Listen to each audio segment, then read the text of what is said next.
आषाढ़ी बीज के पावन अवसर पर नवसारी इस्कॉन मंदिर द्वारा आयोजित भगवान जगन्नाथ जी की भव्य रथ यात्रा का नवसारी शहर कांग्रेस, महिला कांग्रेस और यूथ कांग्रेस द्वारा फूलों और गुलाल की वर्षा कर भव्य स्वागत किया। नवसारी रेलवे स्टेशन से निकली रथ यात्रा जब शहर के मुख्य मार्गों से होते हुए लायंस अस्पताल के पास पहुंची, तब कांग्रेस के नेताओं और कार्यकर्ताओं ने भगवान जगन्नाथ जी, भाई बलराम जी और बहन सुभद्रा जी के रथ का श्रद्धापूर्वक स्वागत किया। इस अवसर पर इस्कॉन मंदिर प्रबंधन ने कुछ समय के लिए रथ रोककर जय जगन्नाथ के जयघोष के बीच स्वागत स्वीकार किया। इस मौके पर शहर कांग्रेस अध्यक्ष दीपक बारोट, कार्यकारी अध्यक्ष राजन जोशी,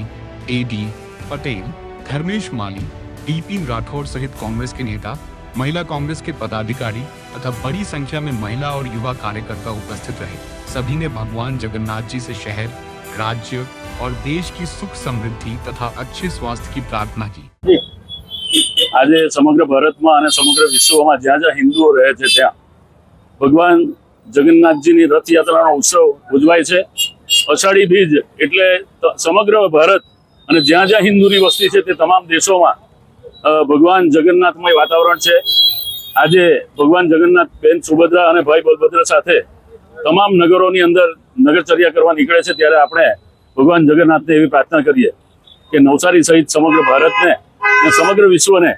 સુખ, શાંતિ, સમૃદ્ધિ આપે, ઉત્તરોત્તર તમામનો વિકાસ થાય, સૌને સદબુદ્ધિ મળે અને ખાસ કરીને નવસારીમાં શાસકો છે તેને પણ સદબુદ્ધિ આપે અને આ સમગ્ર રૂટ પર જ્યાંથી ભગવાન તમે પસાર થાઓ છો ત્યાં કોઈ ભૂવો નહીં પડે, ત્યાં રખડતા ઢોરની અડફેટે આવીને કોઈ અકસ્માત નહીં થાય, કોઈ અનિચ્છનીય ઘટના અમારા શહેરમાં બને નહીં, એવા તમારા આશીર્વાદ વરસાવશો એવી અમને ચોક્કસ ખાતરી છે। ત્યારે ભગવાન જગન્નાથને વિનંતી કરી અને એમના આશીર્વાદ પ્રાપ્ત કરવા માટે સમગ્ર કોંગ્રેસ પરિવાર આજે એક થઈ અને રથયાત્રાનું સ્વાગત કર્યું અને ખૂબ આનંદ ઉલ્લાસપૂર્વક ભગવાનની પ્રાર્થના કરી, દર્શન કર્યા અને ધન્યતા અનુભવી।